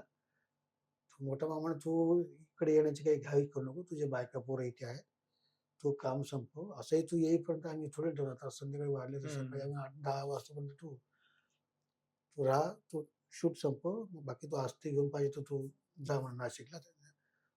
पण तू काम संपवूनच ये." मग या दरम्यान मग तो माहोलच तसा होता, की आता आणि सगळ्यांना कळलं, की याचे वडील वारले, तर आता त्याला शूट हं. डायरेक्शन पण करायचं आहे. विनय आपटे पहिले येऊन बसलेत. विनय आपटेंनी खांद्र आठवून, "एवढं विचार नको करू म्हणून. ते वारलेत, हं. गेलेत. मी भेटून आलो होतो त्यांना शूटच्या जाण्याच्या आधी. तू आता कामावर फोकस कर म्हणे, हे गरजेचं आहे." विनय आपटेंबरोबर बसून राहतले. हं. त्यांच्याजवळ 2-3 पॅक मारलेत आणि थोडी एकांतात जाऊन भरपूर रडलो. मग दुसऱ्या दिवशी शूट पण असं लागलेलं आहे, तिकडे 11:15 वेळ होती. तिकडे वडिलांना ठेवत होतो आणि मी ते डेड बॉड्याचं शूट सुरू केलं होतं. म्हणजे आतंकवादी मारले तर तिकडंही आणि त्यांच्या डेड इकडं. बॉड्यांचं. असं टाईप ती पण फिल्म अशी झाली. अच्छा, ते झालं. त्याच्यानंतर झालं, की आमचं ते राजस्थानचं शेड्यूल संपलं. हं. या दरम्यान काय झालं, की प्रोड्युसरने एक दुसरी फिल्म सुरू केली होती. दुसऱ्या माणसाला लावून. अच्छा. त्याच्यात मकरंद अनासपुरे वगैरे होते. हां. तर दोघांचा हिशोब कळायला लागला तिथे, म्हणजे एक शेड्यूल झाल्यानंतर. आता आमचा राजस्थानचा खर्च हां. तो जास्त दिसायचा. तर मग हां. तिथला त्यांच्या कंपनीतला जो मॅनेजर होता, तो बोटं लावायचा होता, की हां. या लोकांचं ते एवढं पुण्यामध्ये जे शूट झालं, याचा खर्च एवढा, तुमचा खर्च एवढा. ती फिल्म लटकत गेली. अरे बापरे! लटकत गेली, ते थांबलं शेड्यूल. हं. ते शेड्यूल झाल्यानंतर तोपर्यंत त्या बाद दुसरी फिल्म कंप्लीट झाली हं. आणि त्याच्या प्रीमियरला मला बोलावलं, "तू ये पुण्यात." पुण्याला गेलो प्रीमियर बघायला. पिक्चर बघितलं. 80-90 लाख रुपये वाया घालवले ते पैसे. मग तो प्रोड्युसर परत म्हणाला, "शिवाजी तुमचं तो कुठपर्यंत आलंय?" मला पहिले हिशोब सगळा दिला. म्हटलं, "असं हां. नाही होत." म्हटलं, "साहेब, ती फिल्म बघा." म्हटलं तुम्ही. बरोबर. "त्याला काय लावलं? काय फिल्मचं काय आहे? ही फिल्म बघा तर घरी, पण बनवू तर द्या." म्हटलं तुम्ही. बरोबर. मग म्हटलं, "ठीक आहे, सुरू करतो." मग ते पुन्हा पिक्चर कंप्लीट केलं मी. हे कंप्लीट करत असतानाच परत माझी बायको आजारी पडली. आणि पिक्चरचं एडिट झालं. हम्म. बायको आजारी, म्हणजे दिवाळीला ती आजारी पडली. दुसऱ्या दिवाळी येईपर्यंत ती कॅन्सर झाला तिला पोटाचा. 1 वर्षापर्यंत टिकली ती. दुसऱ्या दिवाळीला बरोबर तिचा भाऊबीज करून घरी पोहोचत नाही तोपर्यंत ती इकडे वारली. अरे. आणि या दरम्यान माझं film ready premiere almost trial show होता. मला तो ट्रायल शो पण जाताना आला. मग ती वारल्यानंतर मग ते पिक्चर रिलीज झालं. मग त्या पिक्चर मग तोपर्यंत आता अशी सिच्युएशन होती की पिक्चर सुंदर बनलं, सगळ्याच गोष्टी आहेत. आणि बायको वारल्यानंतर काय झालं की मग घरचे मागे लागतात. ते एक तर 3 वर्षात लग्न केलं. हम्म. मग तेव्हा मी ऑलमोस्ट 6-7 महिन्यांनी लग्न केलं मी दुसरं. हम्म. ती माझी सासूने दुसरी, एखादी लहान मुलं असल्यामुळे काय झालं की ते त्यांना आपलीच कोणीतरी पाहिजे सांभाळण्यासाठी, म्हणून सासूने ते एक त्यांच्यात नात्यातली पोरगी शोधून आणली. आणि ती घरात आल्यानंतर असं झालं की पिक्चर रिलीज झाला वाव, आणि डोंबिवलीमध्ये लागलेला आहे. हा. आता सगळ्यांना माहिती की पिक्चर हा डोंबिवलीमध्ये लागलेला. आता तो प्रश्न होता की माझ्या पहिल्या बायकोला मी तर एडिट वगैरे असं सगळं दाखवलं होतं लॅपटॉपवर. फिल्म होणार आहे. मग ती टाटामध्ये होते तरी सुद्धा तिला दाखवायचं की असं एवढं घडलंय, असं झालं. आता असं झालं की मला पिक्चर पहिल्या बायकोवर थिएटरमध्ये बघायचं होतं आणि दुसरी बायको. पण मी माझ्या दुसऱ्या बायकोला सांगितलं की बघ, तुम्ही सगळा परिवार जा. माझ्या मामाने भरपूर तिकीट काढले, 17-18 आमची भरपूर लोक तिथे, सगळ्यांना घेऊन गेले. ते म्हटलं तू जा, पण पुढचा पिक्चर तुझ्याबरोबर बघितला. मग तिच्याबरोबर भोंगा बघितला होता. अच्छा. मी हलाल बघितला. हलाल बघितलं तिच्याबरोबर त्याच थिएटरमध्ये. वा. असं त्यांचं तो पहिला वावटळ असा संपला एवढ्या ह्याच्यामध्ये. मला एक याला लागून क्वेश्चन आहे की आजकाल जे या फील्डमध्ये नवीन मुलं येऊ पाहत आहेत, जे या फील्डमध्ये येत आहेत, स्ट्रगल त्यांचीही आहे, त्यात काही प्रश्नच नाही. पण ज्यावेळेस आज मी तुम्हाला ऐकतोय त्यावेळेस म्हणजे तुम्हाला ते एखादी फिल्म रिलीज झाली आहे किंवा हे झालंय तरी प्रत्येक वेळेला तुम्ही पॅरलली किती प्रॉब्लेम्स फेस करत होता. म्हणजे तुम्ही मुलांना काय सजेस्ट कराल, काय सांगाल की म्हणजे त्यांचं करिअर बद्दल, त्यांच्या फ्युचर बद्दल, की ह्या गोष्टी तुम्ही कशा हँडल केल्या किंवा तर मला काय वाटतं माहितीये का, ते प्रत्येक जण काहीतरी स्वप्न घेऊन तर 100% येतोच. प्रत्येकाला काहीतरी करायचं असतं. अशी काही त्याची थेअरी नाही सांगू शकत आपण की तुम्ही बरोबर त्यावेळी तुम्ही जे हे केलं हे केलं म्हणून हे होणार, हे केलं म्हणून हे होणार. मला वाटतं परत फक्त एकच याच्यामध्ये सक्सेस सांगू शकतो मी की तुमचं स्वप्न जे काहीतरी करायचं जे असेल ते फुल पॉवरफुल पाहिजे. त्याच्यासाठी तुम्ही रात्रंदिवस विचार केला पाहिजे. त्या फील्डमध्ये जाण्यासाठी किंवा का जात नाही म्हणून त्याच्यासाठी तरी विचार करत राहिला पाहिजे. तर मग ते काय होईल की त्या संकटांना तुम्ही तोंड द्यायला खंबीर उभे राहता. समजा आता मी कांदा बटाटे विकायला लागलो. मला सगळं संपलं होतं, फिल्म लाईन संपली होती माझी. आता त्यावेळेस जर मी फक्त जर स्वप्न जर माझे मोठे नसतील, रात्रदिवस जर विचार केला नसता, कदाचित ते जुळूनही आलं नसतं. राईट, ते जुळून आलं, तो अशोकही आला नसता. त्याने सांगितलंही नसतं असिस्टंट म्हणून लागतो. असंही काही घटना घडतात ना. मी तिथेच हार मानून घेतली असते तर मी अशोकच्या सांगितलंही नसतं की मी येथे जाहीर मला काय, मी कशासाठी आलो, काय करतो, असे ते बोलणं पण झालं नसतं जर मी हार मानूनच घेतली असती. आपलं काम नाही, ते फील आपलं नाही. या गोष्टीला तुम्ही बिलीव्ह करताय की म्हणजे तुमच्या डोक्यामध्ये जर विचार चालू असतील, तुम्ही त्याच्याबद्दलचे जर स्वप्न बघत असाल तर त्या घटना घडायला मदत होते, युनिव्हर्स तुम्हाला हेल्प करतं. म्हणजे तुम्ही जसं आता तुमच्या प्रॅक्टिकल एक्झाम मला सांगितलं नाही, मला ते सांगून म्हणजे मी असं त्याच्यावर अंधविश्वास ठेवा असं नाही म्हणणार, पण माहित नाही की असं होत असावं. माझ्या बाबतीत घडलं म्हणून सांगतोय की एक छोट्याशा गावावर मी फक्त तेच, म्हणजे जसं मी पहिले सुरुवातीला बोललो की जे डॉक्टर यायचे आणि त्यांची शेती, ते बघूनच मला डोक्यात तिथूनच एक पाल हे होत, म्हणजे आपण एक आठवड्यामध्ये फिट झालं की आपण गरीब आहोत. बरोबर, ते कुठेतरी काहीतरी केलं पाहिजे, असं काहीतरी केलं पाहिजे, काहीतरी ते थोडी रस्ता थोडी कळतो आपल्याला लगेच. बरोबर, पण ते रात्रदिवस नाचतं डोक्यामध्ये. आता बाकीचे गावात पण असं की वडील दुसऱ्यांचे काम करता, म्हणजे तेवढी इज्जत तशी पण राहते ना काही. म्हणजे तुम्ही एक मोठा शेतकरी, तिला कसं लय लोटन ते घेऊन जा, जर रिस्पेक्ट आहे हा, लोटन दादा किंवा हा. असं काहीतरी दादा वगैरे बोलून बोलतील ना की बरोबर. तो एक फरक पडतो. ते माझ्या डोळ्यासमोर जेव्हा घडतं ना हा.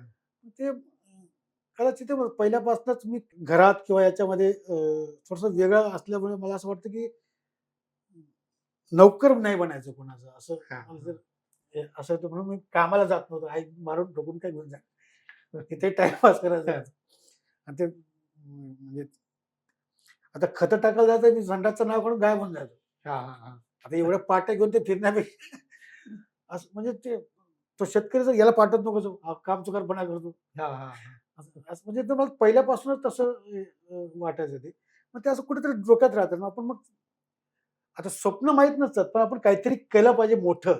हा, म्हणजे आपल्या फॅमिलीपेक्षा आपण काहीतरी या गावात किंवा हम्म. या गावाच्या नजरेत आपण मोठं होणं गरजेचं आहे. मोठं होणं काय, काय मोठं व्हायचं ते पण माहीत नसतं, पण काहीतरी केलं पाहिजे असं वाटतं. बरोबर. मग ते काहीतरी करण्याचा रस्ते ऑटोमॅटिक मग तुमची आवड, निवड याच्या दृष्टीने ते मला वाटतं घडत जातात.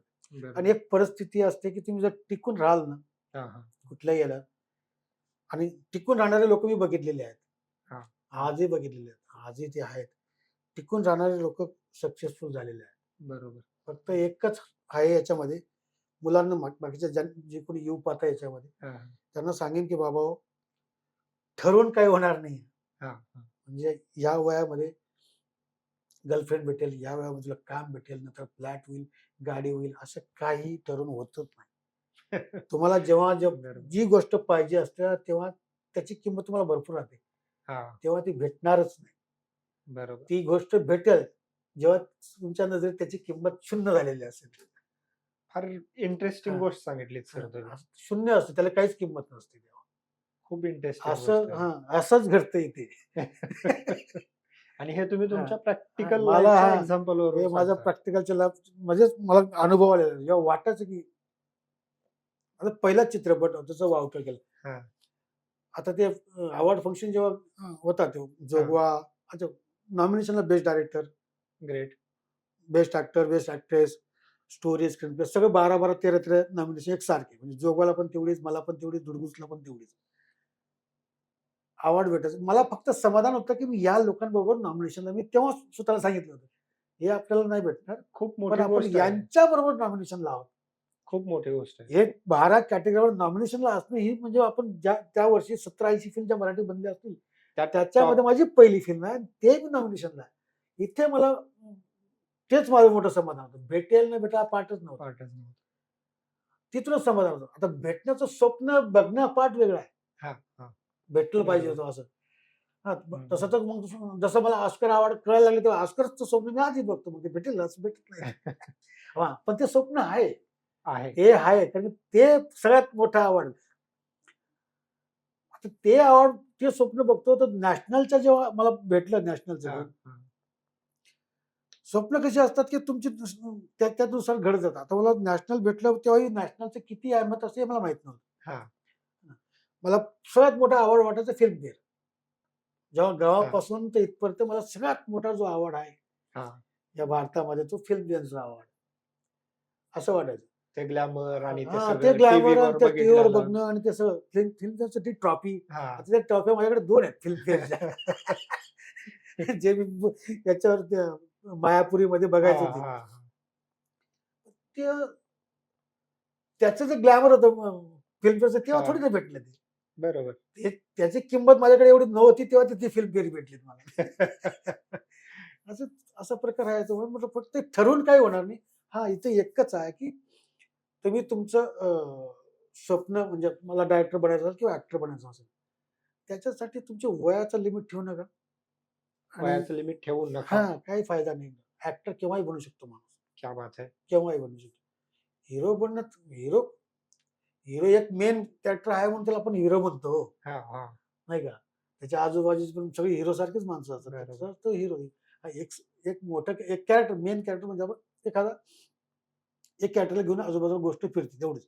म्हणून तो मेन त्याला आपण हिरो म्हणण्याचा प्रयत्न असतो.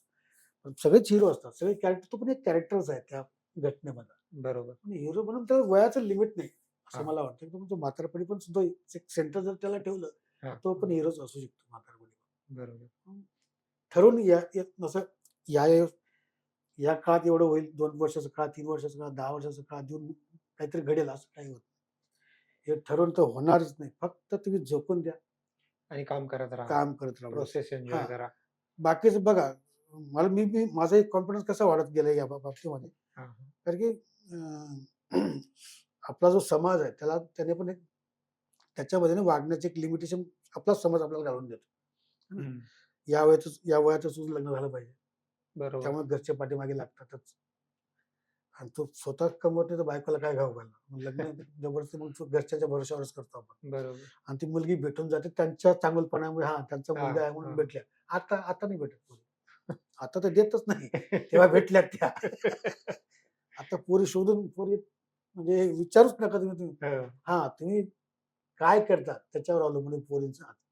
तुमचं कर्तृत्व तुमचं तुम्हाला कर्तृत्व, तुम्ही किती कमावता, तुमचा फ्लॅट मुंबईमध्ये आहे का, सगळ्या गोष्टी बघतात आत्ता. तेव्हा आता काही एवढा विचार करत नव्हतं. नव्हता. हा.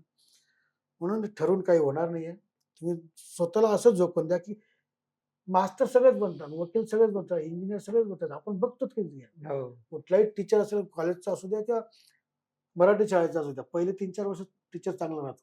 हा. 3-4च वर्ष तो मस्त शिकवतो. त्याच्यानंतर तो पाट्या टाकायला लागतो. त्याला तर रोजचंच काम आहे ना ते. हा. पण या पण दरम्यान त्याच्या पहिल्या पहिल्या 2 पिढ्या, ज्या 2 वर्ग जर परफॉर्मन्स त्याच्या हातातून जो पुढे गेलेत ना, ते पोरं नक्कीच हुशार असतात. पण त्याच्यानंतरची येणारी पोरं त्याचाच आत्मा त्या उत्साह शिकवण्यामध्ये नसतो. हा. तो पोट तिडकीने एवढं काही शिकवत नाही. त्या पोरांपुढे तसंच पोहोचतं. त्यामुळे तेच काम करणारे लोक आपण बघतोच की तेच हो. करून कंटाळलेत ते. बरोबर. ते करण्यापेक्षा आपलं हे फील्ड तरी बेस्ट आहे ना, की रोज थोडंसं नवीन. नवीन रोज आहे ना, आणि Right. वेगवेगळी माणसं भेटतात, वेगवेगळे विचार, बरोबर. विचारांची देवाणघेवाण वेगळ्या प्रकारची आहे. तर कुठे कधी पैसे भेटतात, कधी नाही भेटतात. आपण आठवलं पण जगण्याची एक मस्त मजा आहे असं मला वाटतं बरोबर. त्या जॉबपेक्षा. सर आता आम्हाला तुमच्याकडून नंतर नवीन काय बघायला मिळणार आहे? नवीन काय असणार आहे म्हणजे? नवीन काय नवीन असं भरपूर चांगलं आहे. आपलं साहित्य असं आहे ना आपल्याकडे, मांडण्यासारखे भरपूर आहे. पण शेवटी येतं तिथंच आपण. आता सध्या परिस्थिती अशी बेकार झाली आहे हा. मराठी इंडस्ट्रीची तरी, की थिएटरमध्ये लोक जायला तयार नाही. लॉकडाऊन पासून असं झालं असं मला फार जाणवते ते. हम्म. जसं लॉकडाऊन लागलं तेव्हापासून OTT प्लॅटफॉर्म आला आणि लोकांना मोबाईलची जी सवय पडली, हम्म. थिएटरमध्ये जायला भागतच नाही कोणी. हम्म. आणि मराठी प्रोड्युसर एवढं मोठ्या लेवलला जाऊन प्रमोशन पण नाही करू शकत ना. कारण ते एक की चॅलेंज एक आहे. छोटी छोटी टेरिटरी आपली महाराष्ट्राची, आणि त्याच्यात हो. 8-9-10 करोड टाकून कोण एवढं पब्लिसिटी करणार. हा. ती रिकव्हरी झाली पण पाहिजे. बरोबर. म्हणून फारच विस्कळीत बिझनेस वाटायला लागला मला मराठीचा आता. हम्म. जो आहे तो आता OTT आणि त्याच्या हिशोबाने करतात लोक. माहित नाही. हम्म. चांगले चांगले सब्जेक्ट मांडण्यासाठी पैसा लागतो, सगळ्या गोष्टी आहेत. तर लोकांनी तो बघितला पाहिजे. म्हणून थोडंसं यातनं निघेल काही रस्ता असं वाटतं मला. करायचं तर हो. भरपूर काही अजून. चांगल्या चांगल्या गोष्टी आहेत माझ्याकडे, त्या मांडायच्या. So, तुम्हाला खूप खूप शुभेच्छा तुमच्या नवीन प्रोजेक्टसाठी. नवीन फिल्म्स तुमच्या आणखीन यावा. ऑस्कर मिळावा त्याला. प्रयत्न तर ऑस्करचा सगळ्या भारतातल्या सगळ्या डायरेक्टर लोकांचा असतो. एक्झॅक्टली. तसा माझाही आहे. आणि माहित असलाच नाही. पाहिजे. एक स्वप्न चांगली तेवढे गोष्ट भेटून जावी आणि त्या दिशेला जाता यावं. बस. त्या सगळ्या प्रवासामध्ये आम्ही तुमच्या नक्की सोबत असू सर, आणि खूप खूप शुभेच्छा. खूप इन्स्पायरिंग थँक यू. स्टोरी, धन्यवाद. मस्त. खूप इन्स्पायरिंग स्टोरी आहे तुमची. म्हणजे तुम्ही ज्या म्हणजे अगदी कुठलीही कामाची लाज न बाळगता ज्या सगळ्या छोट्या गोष्टी केल्यात ते तुम्ही. कसं होतं मॅडम, आपण आता अर्धा पाऊण तासात हे सांगायला फार सोपं जातं. पण हा काळ मोठा आहे. आपण तो दिवस दिवस बघतो ना, ते स्ट्रगल, तो कट्ट्यावरचं उभं राहण्यापासून ते सगळ्या गोष्टी करेपर्यंत, म्हणजे बरोबर. गावापासून तो मुंबईपर्यंतचा प्रवास एवढ्या बरोबर. वर्षाचा. तो आपण आता सांगताना सांगून टाकतो. जेव्हा प्रॅक्टिकल जगतो माणूस, तर त्यालाच हम्म. माहिती राहतं की हे एक एक दिवस कसे निघणार आहेत. बरोबर आहे. म्हणून फक्त एकच मी सगळ्यांना सांगेन की बस हिंमत महत्वाची आहे. म्हणजे स्वप्न महत्वाचे आहे. नक्कीच रस्ते भेटतात म्हणजे भेटतात, क्या बात असं आहे. मला वाटतं. थँक्यू इथं सर. हार मानायची नाही, बस एकच ठरवून. Thank you. Thank you thank you. Very much. धन्यवाद. मलाही तुमची मलाही स्टोरी माझं मन मोकळं करण्याचा मौका दिला. आणि तुमची स्टोरी ऐकून तरी मला असं वाटतं की जे नवीन या आपल्या फील्डमध्ये येत आहेत ते कोणी हार मानणार नाहीत. थँक्यू नाही, सर, थँक्यू व्हेरी मच. खूप धन्यवाद. इन्स्पायरिंग स्टोरी आहे. थँक्यू, धन्यवाद. सर, एक दिग्दर्शक म्हणून मला तुम्हाला प्रश्न विचारावासा वाटतो. तुम्ही एवढे हलाल, भोंगा, वावटळ सारखे जे फिल्म्स केलेले आहेत.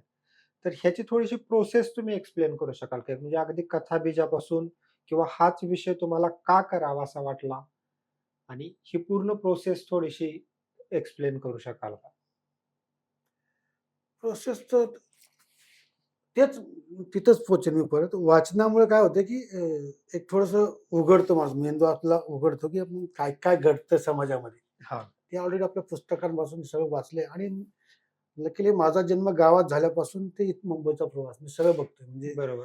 म्हणजे ताज हॉटेल पण माहिती आहे मला आणि कट्ट्यावरचं आमच्या ते चहाची टपरी पण माहिती आहे. तर हा जो प्रवास मला जे बघायला भेटले, तर हे मला कथा कादंबऱ्यामध्ये पण वाचायला भेटलंय. फिल्ममध्ये पण काही ठिकाणी भेटलं. पण मला जे वाचण्यात आलं, असं वाटलं आता मला केफ आहे का आवडावी? हां. केफ आहे आवडण्याचं कारण की यादर मी बरीच पुस्तकं वाचली. बाकीची मी हीच का निवडावी ती केफ आहे हां, हां. फिल्मसाठी. मला फिल्मसाठी असं वाटलं की ते त्या कादंबरीमध्ये कोणी जर वाचेल ना, एवढी हिडीच कादंबरी आहे ती. हां, हां.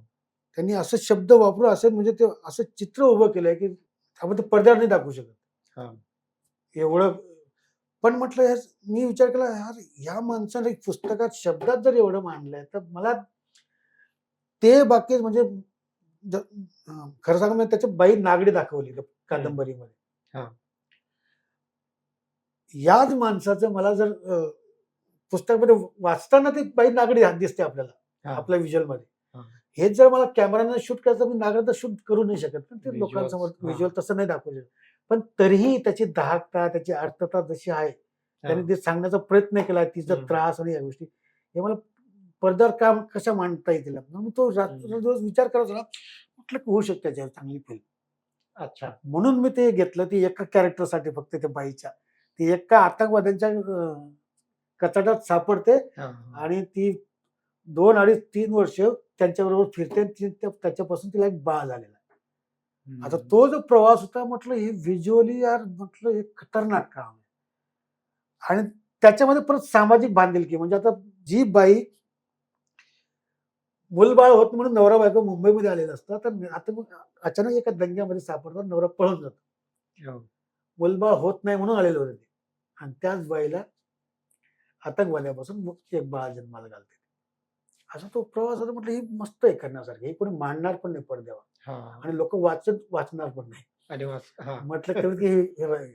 म्हणून ते केली. ज्या फिल्म मला इंडियाचा बेस्ट डायरेक्टर भेटला ती फिल्म धग. हं. ही धग माझ्या समोरची घडलेली घटना होती. डोंबिवलीमध्ये अच्छा. हां. स्मशानभूमीमध्ये राहणाऱ्या एका फॅमिलीची गोष्ट. ती मी स्वतः बघितली होती आणि म्हटलं ही करण्यासारखी फिल्म आहे. हां, हां. कोणीही आपल्या घरात वारलं तर लहान पोरं घाबरतात. हां. लहान मुलं जी हो, हो. असतात. साहजिक आहे. फार घाबरतात. म्हणजे असं त्यांच्या डोक्यात असं वाटतं की भूत येणार आहे आणि त्यांची आत्मा हां. बनली असेल असं लहान हां. मुलांना वाटतं. पण हे पोरांना त्याची भीती कुठलीच नाहीये. म्हणजे हे माणसं मरताना, जाताना रोज बघतात. तर यांना स्वतःच्या मरणाची भीती नसेल का काही? म्हणून म्हटलं हो. याच्यावर आपण फिल्म केली पाहिजे. म्हणून ती फिल्म केली. त्या फिल्मला 3 नॅशनल अवॉर्ड आहेत. ग्रेट. हां. आणि खूप मला मोठी इंडियाचा गोष्ट बेस्ट आहे. डायरेक्टर आहे, इंडियाची बेस्ट ॲक्ट्रेस, इंडियाचा बेस्ट चाइल्ड ॲक्टर त्या क्या वर्षी. बात है! ती एक असे काही सब्जेक्ट असतात. हलाल राजन खानची गोष्ट आहे. हां. ती 12-13 पानाचीच गोष्ट आहे. फक्त अच्छा. मुस्लिम समाजाबद्दल जे दाखवलंय प्रथा हलाला वगैरे ते. त्यांनी जे लिहिलं म्हटलं यार याच्यावर पण केलं पाहिजे. कारण की मुस्लिम सब्जेक्टला कोणी हातच घालत नाही हिंदू हां, माणूस. हां. म्हटली करूया ही गोष्ट. हां. ही लोकांपर्यंत गेली पाहिजे ही गोष्ट. हां. म्हणून ती गोष्ट केली. भोंगा जे केली ते आझानवर जी आहे ती फिल्म तिला पण नॅशनल अवॉर्ड भेटला ती फिल्मला. तोही सब्जेक्ट रोज सगळीकडे ओरडतात. बाळासाहेब ठाकरेपासून तर सगळे ओरडतात. मज्जेवरचे भोंगे भोंगे आणि करत कोणी काही नाही. हां. म्हटलं तर आपण एक फिल्म तर करून बघूया जेव्हा. बरोबर. त्याच फिल्मला नॅशनल अवॉर्ड भेटला. म्हणून सब्जेक्ट असे आहेत, असे चांगले सब्जेक्ट आहेत. तुम्हाला खरं सांगतो मी, मला पहिले ते रामसे ब्रदर्सचे पिक्चर लई आवडायचे. अच्छा. फारच म्हणजे एकदमच असं आपण काहीतरी करूया. हां, हां. पण ते ऑटोमॅटिक ना वयाच्या समज यायला लागली. समज जशी-जशी वाढत गेली आपण जास्त सामाजिक जास्त होत गेलो मी आणि समाजाचे प्रश्न कसे मांडतील हा प्रयत्न जास्त झाला. आणि ही गोष्ट खूप खूप हा. चांगली आहे. नाहीतर मला त्याच्यामुळे- काय आवडायचं मी कुठपर्यंत कुठे आहे आज असं झालंय मला. मॅच्युअर हं. होण्याची जी प्रोसेस. हो, नक्कीच. म्हणजे बघा ना रामशे ब्रदर्सचे भोंग्यापर्यंत खूप मोठा आणि खूप म्हणजे वेगळा कसा प्रवास आहे. कसा तो प्रवास आहे तो. लिंक. म्हणून माणूस शिकतो. मला वाटतं सगळ्यात मोठा टीचर तुमचं आयुष्य आहे. बरोबर. तुम्ही जसे जगत जाल तसं ते घडत राहणार, तुम्हाला घडत जाणार. असं आहे. परत एकदा सर धन्यवाद. थँक्यू.